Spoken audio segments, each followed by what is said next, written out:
Vanessa. Don't get me wrong, I liked Vanessa in Security Breach, but I also kind of feel like her character suffered from wasted potential somewhat in this story. I wanted to learn more about the complexities of Vanessa. I wanted to learn more about her relationship with Afton and her own sense of purpose here. But instead she ended up as very much a pawn and kind of just like another barricade that you have to deal with in the game. Vanessa claims to want to help Gregory, but she definitely appears to have ulterior motives that are never explicitly stated but seem to be connected to her role as Vanny. We also don't really get to learn if Vanessa is aware of this other persona and is more willing now here, or is just more brainwashed into following Afton. There are so many questions just left unresolved when it comes to her character, and she definitely doesn't appear to be as genuinely interested in helping Gregory as it was implied in some of those trailers. Even the implied connection between her and Gregory seems to have completely been discarded. And it was definitely implied that she was maybe gonna be like his sister or like his mom, and now it's just like, no, she's just a security guard. Alright. Number 9, duffel bags. This just is a curious element of the game that I'm not sure it makes a ton of sense in regards to the story. When it comes to items or messages, we generally retrieve them from duffel bags that can be found throughout the Pizzaplex. But why duffel bags? Like, I understand thematically they look great. They're like these 80s style duffel bags. They look like they belong in the world, but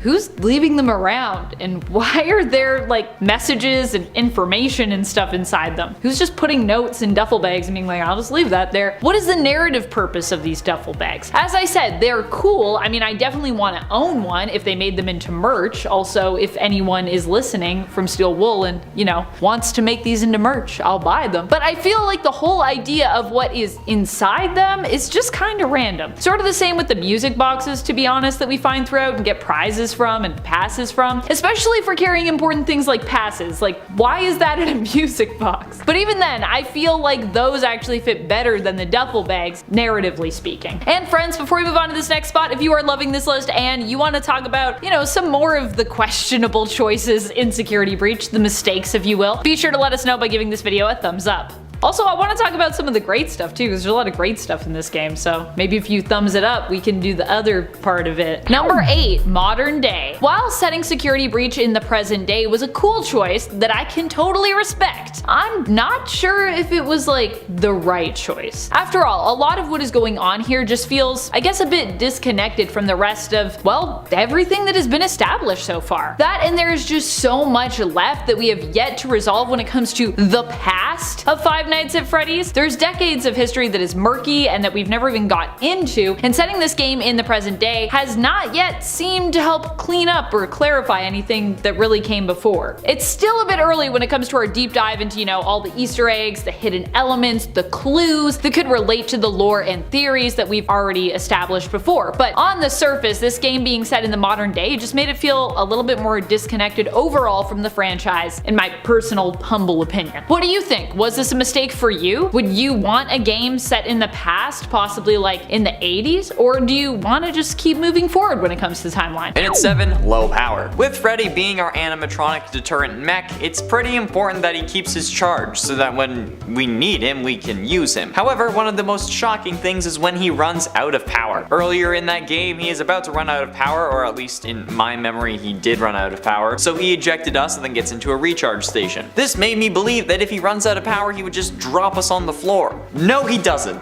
Learned that the hard way when I was glitched and stuck inside of him. So I let the power run out in the hopes that he would drop me, and then when he ran out, he just ripped me out of his stomach and killed me. Which makes me think that it's not his power that we're seeing being depleted, it's his integrity level that we watch go down, but oh well. This is certainly shocking if you don't know it's going to happen, like when Eddie VR on his second channel had the shocking wake-up call when looking at the map. He was just looking at the map, Freddy ran low on power, he ran out and then just pulled him out. He didn't get a low power warning because he was in the map. This was also the same video when he told Freddy that he better not betray him, making things oh so much worse. Number 6, I can't go-kart! You all know how excited I was to have Roxy Raceway and to have this potential to just race go-karts around everywhere. Not only did Roxanne Wolf turn out to be kind of disappointing as an animatronic, considering, you know, how narcissistic she is, at least when we first meet her, even though initially I was actually excited for her character, but also her raceway doesn't really allow us to unlock and race go-karts. There's no intense racing mini games here. Sure, there is a sequence where you need to stop Roxanne herself using a go-kart, kart, but we did not get any options to actually have a fun time racing on the raceway. Also, it might just be me, but I was kind of hoping for either like an actual go-kart, like time-lap minigame within the track itself, or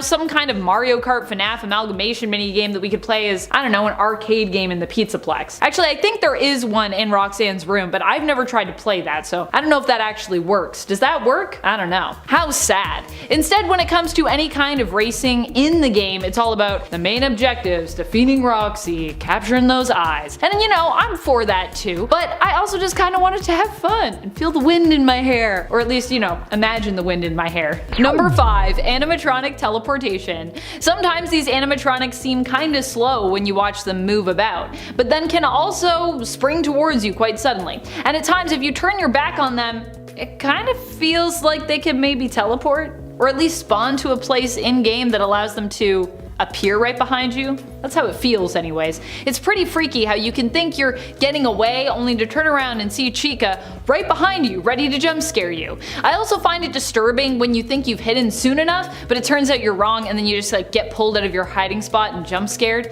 The way animatronics can sometimes just appear seemingly out of thin air, it's pretty freaky. I don't know if it's a legit thing, but it feels like a thing.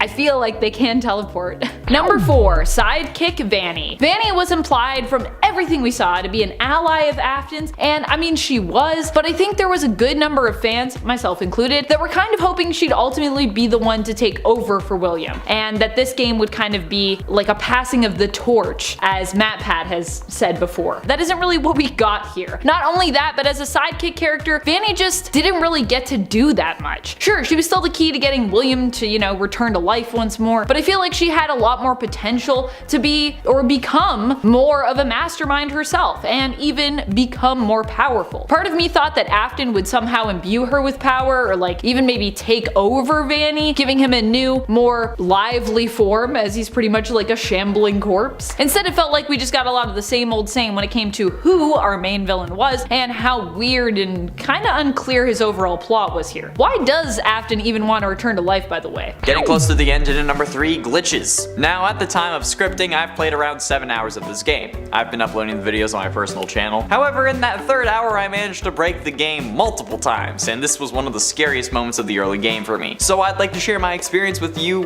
because that was interesting. After finding El Chips, I come out and I call Freddy over. He runs over, but he's stuck on the other side of some barriers. I still don't know how he got there. He teleports behind me, but I'm still unable to get inside him. So I run a couple meters and I call him again, but that's when a second Glamrock Freddy shows up. So I got 2 Freddys, okay, they're about to double team me, but I can't get in either of them. So I make my way to the vent system at the bottom of the map, and I go out that way instead of going through El Chips. I started getting chased by Music Man, and I slide down the fence, and then I get to the bottom and seemingly nothing loaded. Just a couple of garage doors. So I get intrigued and start looking around, only for me to fall through the floor and then have the level load above me. So obviously, the next step is to jump out of the map and fall for a few seconds, but then I'm in a room with a whole bunch of colored doors. I thought it was a secret area, but then somehow I'm suddenly back behind the security desk of the daycare again. Yeah, I press the button to get out, the same scripted scene plays where I get kicked out and then all the animatronics are coming to gangbuster me. But this time, at least Freddy's working. So I go back into the vents and get out, but then Music Man starts chasing me again, but another Music Man is ahead of me in the vents from last time. I don't understand, but it was terrifying. Number 2, unable to save. Sometimes this seems like it might be a glitch when it happens before 6 AM, but after 6 AM it's definitely a choice that you make. It's not a glitch then. If you choose to stay in the Pizzaplex and not leave after having that initial chance to escape, you have to be a lot more careful as you can no longer save. You can't use those save stations that you could use before. This was obviously a choice in order to help,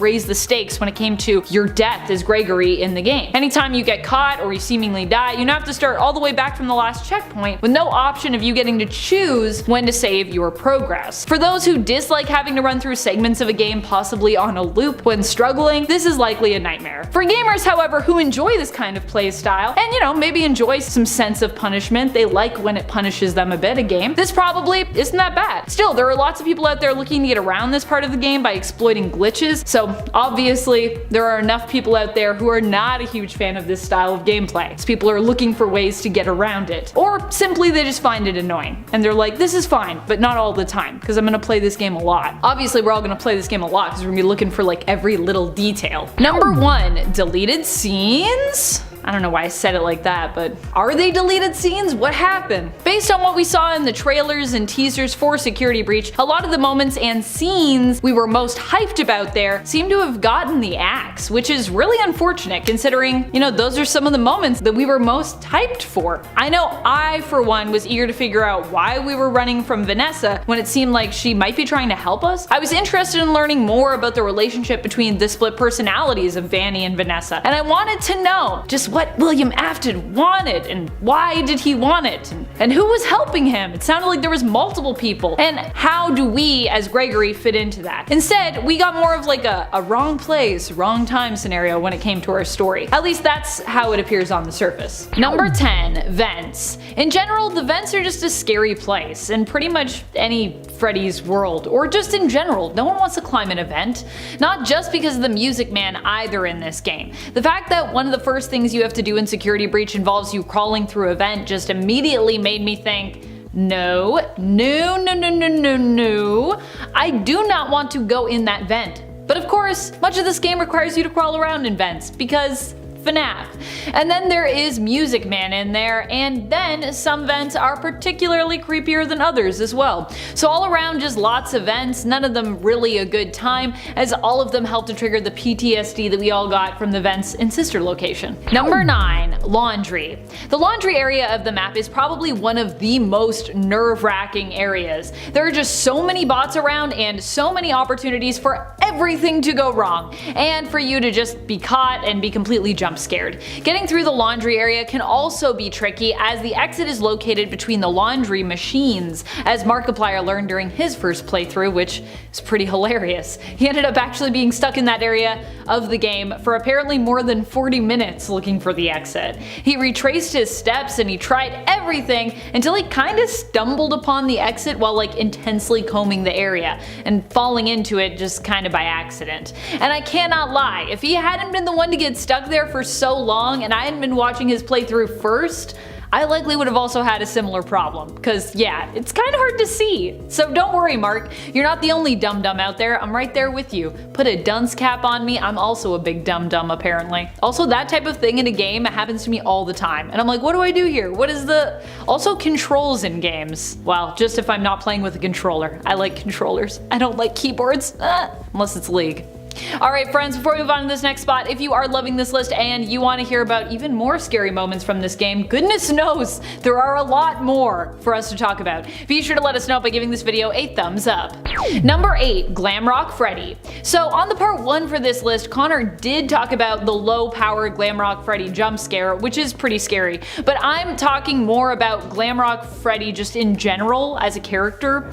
I have like a love-hate relationship with him, and like Connor was also saying, some trust issues to deal with as well. Although I think mine have solely come from Sister Location and Pizzeria Simulator. I can narrow it down to those games, and our experiences within those games. I'm just saying, in FNAF, you shouldn't trust anybody, okay? People say they're your friend and then they scoop you and wear you like a skin suit, you know? So needless to say, there are a lot of moments where I both want to protect and be friends with Freddy, and then there's lots of moments where like I'm literally terrified because I'm certain at any moment he's probably gonna kill me. I'm like, you gonna kill me, Freddy? Do you love me or are you gonna kill me? What's going on?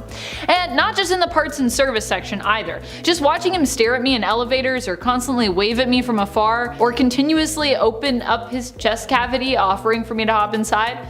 Yeah, I mean, even knowing he's definitely a good guy at this point, I'm still suspicious. I'm like, maybe I don't want to get in your chest cavity right now, Freddy. Why do you want me to get in there? You gonna kill me? What's going on? Talk to me, man. Number 7, lag. So one of the biggest mistakes in this game seems to be how laggy it is. From a production standpoint, of course, we're talking about. I mean, I understand that you might struggle to play in, you know, like high res, high definition and say, you know, stream Security Breach, because that's going to be hard, not just on your system or your console, but also on your internet. But even when you just play this game, like offline, it seems to have moments where it struggles a bit. It's lagging. Lag is just never fun. And yes, I know it's it's often inevitable in games that are giant like this one. At least, I mean, it feels somewhat inevitable. I don't think I've ever played a giant game that hasn't lagged somewhere. But that doesn't mean that any of us, developers or players alike, need to like lag. So you know what? I still don't like it. Number 6, getting lost. So I'm a big believer that Security Breach and the Mega Pizzaplex were both made to be so large and kind of maze-like on purpose. On purpose for creeping us out and frustrating us. There are tons of places for you to explore and tons of opportunities for you to get lost in this game and get turned around. Also, the directives and even maps you are given are sometimes, you know, like not quite as specific or thorough as you need them to be. Why are these maps so small, by the way? They're so small, and I'm like, I don't even know what that is. Which leaves you plenty of opportunity to make missteps. In getting confused or lost, the game is thereby only adding to your discomfort and your sense of frustration at times, which I think is actually intentional because it kind of is weirdly perfect for a horror game to do, as it puts you in a more like easier to scare sort of mental state. Also, whenever you get lost, there is a sense of timelessness and eternity that permeates, especially for a game where like after 6 we can leave. You begin to ask yourself, will I ever get out of here? Will it be 3:30 for all of time, for all of eternity? Will I ever be able to figure out what comes next after this part of the game? What am I doing right now? What's going on? What day is it? Who am I? Am I Gregory? Am I alive? I don't know. I get very existential with the Security Breach, obviously. Halfway through into number 5, Broken Freddy. Now, as if fixing Freddy wasn't enough, he also has to go through something that makes him need to be fixed, right? Well, yeah, that's how it works. And the first time you see Freddy laying down broken because he couldn't get to parts and service is so depressing and worrying that you might end up losing your animatronic repellent suit of mech armor. Unless you aren't sure if they're going to end up betraying you and end up not getting emotionally attached to Freddy. Wow, I sound like I have trust issues now. Maybe I should go to therapy. But like then again, like therapists are like the English teachers of the brain. They like try to find like hidden meanings in like everything, like the symbolism that like the author intended. Like no, like the reason you want to sleep in a blanket is because you want to be back in your mother's womb kind of analysis, and it's like no, because I need it to be the right temperature, bro. But honestly, after seeing Freddy like that, I maybe really do need therapy, but for that, not for anything else. The actual Broken Freddy moment is very sad, and then having to go out alone and face all these things without your boy is pretty damn terrifying. Especially because at this point, Vanny was introduced and used a couple times before you could actually get back into Freddy. Also, what happens like almost immediately after this is pretty horrifying. Number 4, laundry cart. Speaking of times when the animatronics randomly pop up and are terrifying, how about when you're hiding in a laundry cart? For some reason, laundry carts are some of the most terrifying hiding spots for me in this game. I think it has to do with the fact that although you're perfectly hidden from the sides, like anyone walking past who is tall enough to just peer in and see you could catch you. Yeah, I guess they're like uncovered, so I don't like that they're uncovered, but that your view outward other than looking up is severely limited. I don't like when I feel like at least when you're in the photo booth there's a curtain and you're like, I can't see them and they can't see me, but with that opening, they can see you. So if you miss time jumping out of one, you could just walk into a cleaner or security bot or right into one of the animatronics. Oddly enough, I do like laundry in real life alright, but I do not like laundry carts in Security Breach. I feel like I'm just sitting in a cart waiting to die. Like, this isn't safe. Also, I know that if I were walking past a laundry cart, I could see me in there, so feels not good. Number 3, mismatched subtitles. If you, like me, love to play with the subtitles on so you can just read everything instead of just relying on your ears, you might at times be disappointed in Security Breach. Why? Well, because the dialogue that is being said doesn't always match the subtitles that you're seemingly given. Sometimes this appears to just be like a conflicting error where repeated NPC lines just aren't synced with the subtitles, which means a line you've probably heard a dozen times or will hear a dozen times is still being said, but an alternate, often repeated line is being shown instead in the subtitles. So it's like just a conflict of repeating lines getting mismatched. However, sometimes these mismatches are just kind of creepy. Like when Chica is meant to say that your parents are looking for you in regards to what the subtitles read, but instead she just kind of like gutturally growls, Gregory.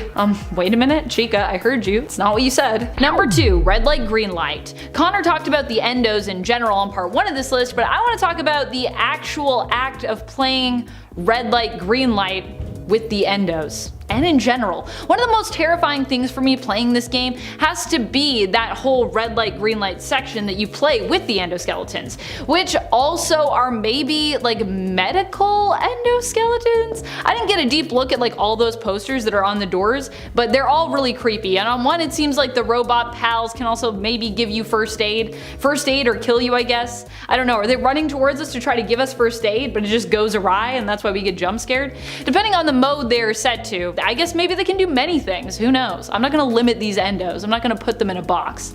Not only is the actual red light green light game nerve-wracking because these endos move really quiet and quick like if you turn your back, but also this whole area of the game is just creepy as all heck. Also, red light green light is just a scary game, hence why it's probably one of the main and first games that we're exposed to in Squid Game. Also, if you didn't think it was scary before, after Squid Game, you definitely would not like red light green light. And then you have to play it in Security Breach after Squid Game just like happened.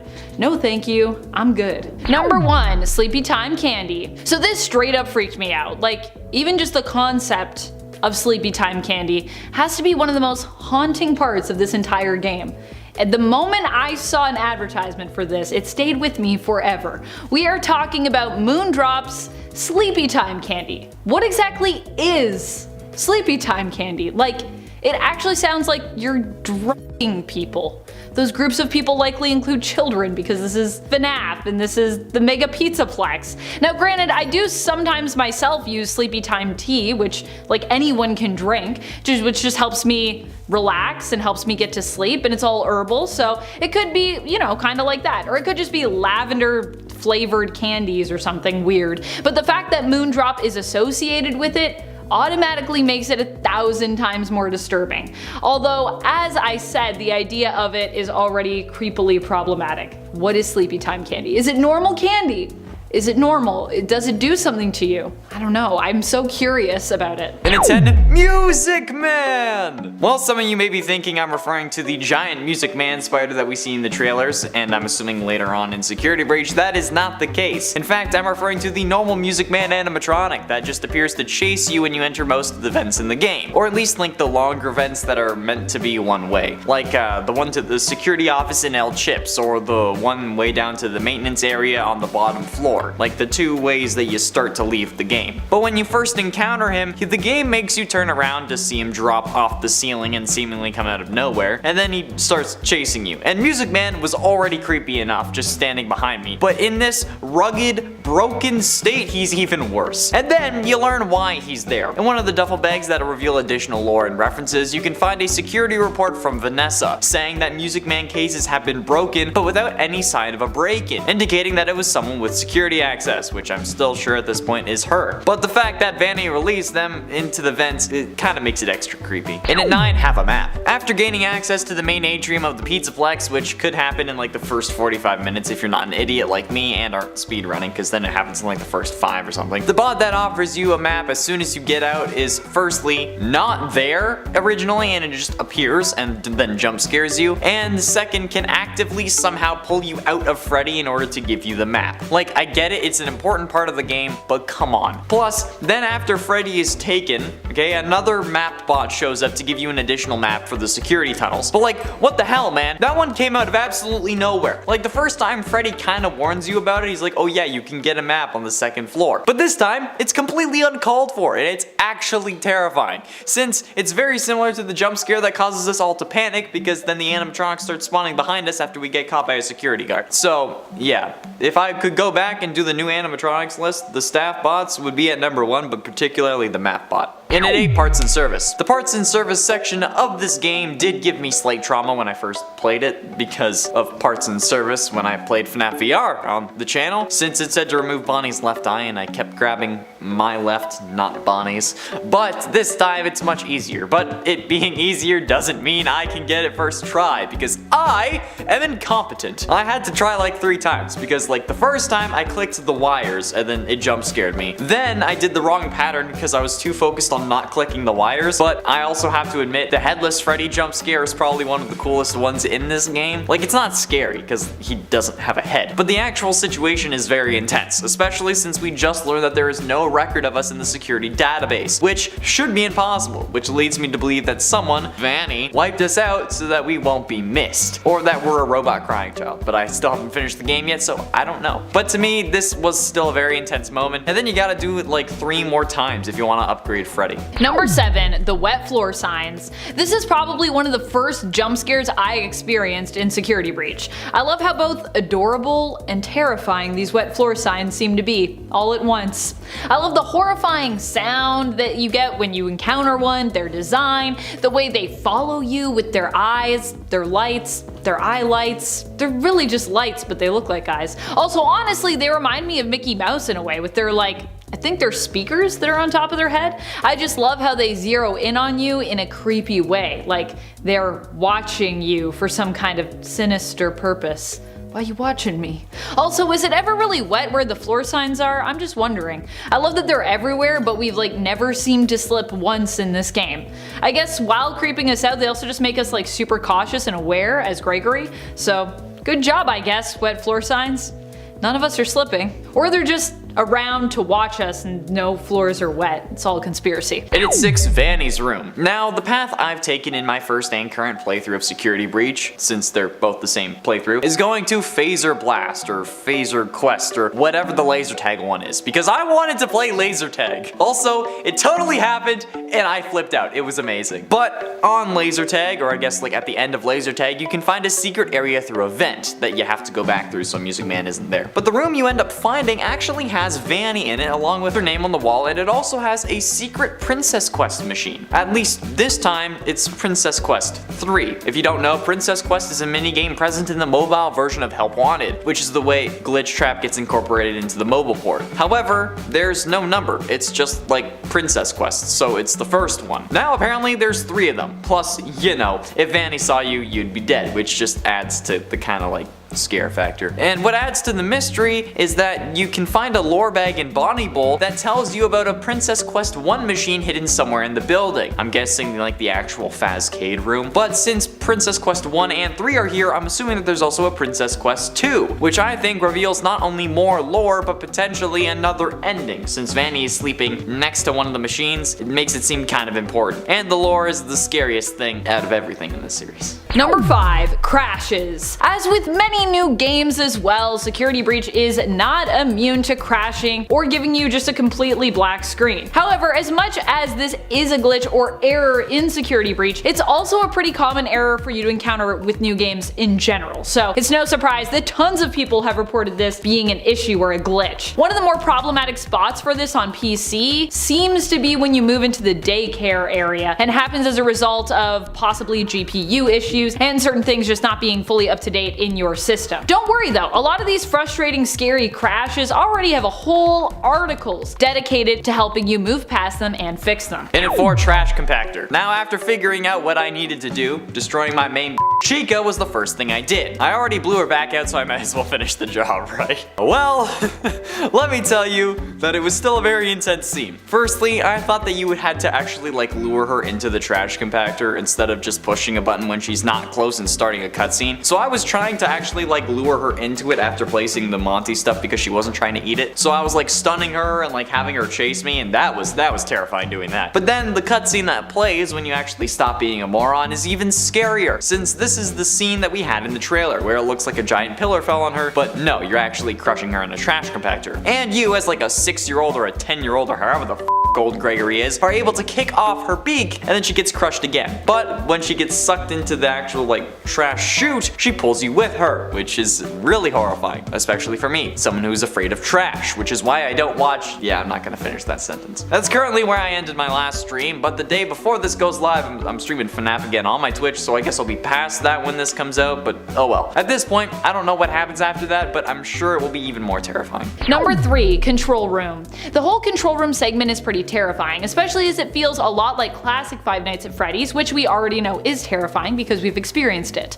During this segment of the game, you end up triggering an alarm which alerts Montgomery Gator and Roxanne Wolf to your presence and sees them try to enter the control room backstage to get you as Gregory. The really scary part is that this time around, doors are not actually enough to protect you, as Roxy and Monty can basically just open the doors. Instead, you have to shock the doors as they try to get to them by keeping an eye on the security cameras to know when they're there, and then running over to the door to electrify it by pressing a button and preventing them thereby from entering. The whole thing gives me the feels of classic Freddy's games with like a little mix of sister location as well, with the shocking and the buttons. While this is all going on, you need to keep an eye and an ear out for Freddy, who also needs help getting to you. When he appears on a monitor, you have to hit his corresponding button to help open the doors for him so he can come rescue you before time runs out. Penultimately, in at number 2, daycare. Now, the daycare section of the game is certainly an interesting one, because this dude is all kinds of creepy in probably the worst ways possible. But that whole daycare sequence, in my opinion, is one of the scariest sections of the game, or at least that I've experienced so far. The lights being completely out and the desperate need to turn them back on is surely something that I don't want to relive. Like, it's so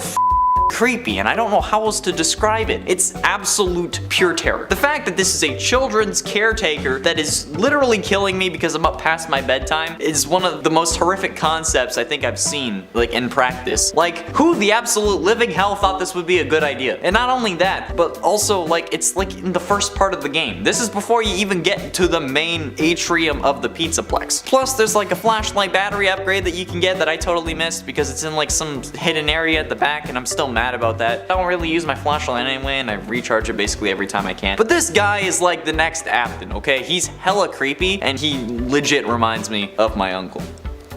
And finally, in at number 1, endos. Now this is some horrifying. The endo section of Security Breach before you can enter parts and service is so goddamn freaky. I don't know how it's possible. I'm glad that like I don't have like a fear of robots, otherwise this would have had me shivering under my desk. Having animatronics chase you is one thing, okay? Having bare endoskeletons chasing you with no casing on them that just move when you don't look at them like FNAF weeping angels is some of the most nightmare-inducing shit I have seen since FNAF 4. And yes, that's a joke because FNAF 4 is all about a nightmare, but still, they only move when you don't look at them. Plus, when you get the security upgrade that you're supposed to get so you can get into the parts and service area, you turn on like 10 additional endos at once who end up chasing you until you can get somewhere safe. Like, you can hide and they will eventually leave, but anyone who's robophobic is going to absolutely despise and loathe this section. I'm only arachnophobic and I still hated that. So, good luck. The worst ending. The worst ending is actually the second one I got, with the face request ending being the first. But this ending is just if you leave the Pizzaplex at 6 AM through the front doors. However, this is labeled as the worst ending for very good reason, since after escaping, Gregory obviously runs away from the Pizzaplex, but he doesn't seem to go to any house. Instead, he finds a cardboard box in an alleyway and uses newspaper talking about the children who've gone missing at the Pizzaplex as a blanket, with a silhouette of what looks a lot like him in the bottom left corner, might I add. But it doesn't seem to matter though, since a red light comes on and we see Vanny's shadow appear in front of us. She finally ended up getting us. Now, this actually has a little bit to unpack, because firstly, if Gregory has a home, why didn't he run back there? I mean, like, yeah, it's later and he's been up for a while, but even if I was stuck in a pizzeria for 6 hours and almost died multiple times and was finally able to escape, I don't care if my house is on the other side of the planet, okay? I'm booking it as far as I possibly can. The fact that he hides in a box and then uses a newspaper as a blanket to sleep. Also, he uses that absolutely horribly, might I add. Like, bro, just turn it 90 degrees and you'd actually have a decent blanket. It would cover your body. And like, maybe Vanny wouldn't have found you that way. Like, I know that it was for readability in the ending, but whatever, okay? I don't care. Him hiding in a cardboard box, though, seems very similar to how I thought of homelessness as a child. Just like, grab a box and use it as your shelter. It's also how cartoons seem to depict it a lot. This leads me to believe that he has no home, only adding to the confusion and mystery of his character. Like, how the ever-loving hell does that work? Like, even if he is an orphan, he would have been taken to an orphanage. I don't know how many kids actually run away from orphanages, cause like, it's either that or this. So, I don't know, it makes who he is even more of a mystery, since we know nothing about him other than he probably went to the pizzeria to try and find the missing kids, since he's using it as a blanket. Next up, the good ending. The good ending is probably the least lore heavy of all the endings. endings, which makes it a simple explanation. With a level 7 security pass, or I guess 7 level 1 passes since we collect a new one every time and don't really get a better one, maybe. If you go to the loading dock, which is next to the trash compactor that you would have found if you went to the bottom of the map instead of through L chips when first entering the atrium to leave, there was a door that previously couldn't open. But this time, Gregory and Freddy will escape in a van, as long as you have level 7 security. Gregory will be driving the van, but Freddy will eventually run out of power. However, Gregory will actually solve this power issue by loading up Freddy with the charge from the car's battery using jumper cables. Now, how Gregory, a 6 or 10 or whatever year old kid, has any idea of how not only to connect the jumper cables properly to the battery, then connect them to Freddy is one thing. Okay, like maybe he's like a kid who really likes cars. But this still adds more confusion, cause like how does this little kid know so goddamn much? If he's around 6 like I've been thinking since the start of the game, cause like he can fit in strollers and is so short that he can't drive the go-karts on his own, there has to be something more going on here than him just being a gearhead. Like how can he fit in a stroller but also reach the pedals for the frickin' van, dude? What?